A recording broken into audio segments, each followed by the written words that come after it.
कालची मॅच पाहिली का तू? ऑस्ट्रेलियाने किती घाण हरवलं इंडियाला वर्ल्ड कपला. अरे चिटिंग झाली, चिटिंग. काय चिटिंग झाली? पॉइंटिंग आहे ना, पॉइंटिंग. त्याच्या बॅटीत स्प्रिंग होती, स्प्रिंग. काय बोलतो?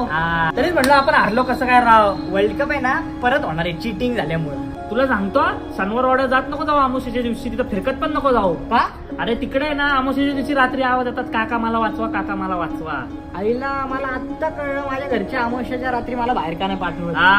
तू काल पुण्यात झालेली इंडियाची मॅच बघितली का? हा बघितली की. सचिनची सिक्स बघितली का? तेवढी उंच गेली ती. अरे उंच नव्हती गेली, सारस बागेत सिक्स मारली, सारस बागेत बॉल गेला होता. काय बोलतो? माझ्या बाबांनी घरी आणला उचलून. हा म्हणून 5 मिनिटं मॅच थांबली होती का? तू WWE बघतो का रे? रोज बघतो. केन आहे ना माझा फेवरेट आहे. अरे केन नाही, अंडरटेकर मला आवडतो. तो 3दा मरून जिवंत झाला, 3दा. हो का? हा मग. आणि जिवंत असली चॉकस्लॅम दिली ना केनला त्यांनी. मी पण रोज देतो माझ्या भावाला घरात चॉकस्लॅम.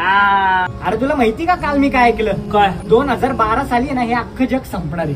अरे होणार आहे. काल मी पण तेच ऐकलं रे, पण ते खरंय का रे? ही मात्र एक अफवा खरी ठरली काय रे? होणार आहे. 2012 साली खऱ्या अर्थानेच आपलं जग संपलं. जेव्हा या खऱ्या दुनियेत आलो तेव्हा असं वाटतं ती अफवांची दुनियाच बरी होती. कहानियां हैं कहानी में हम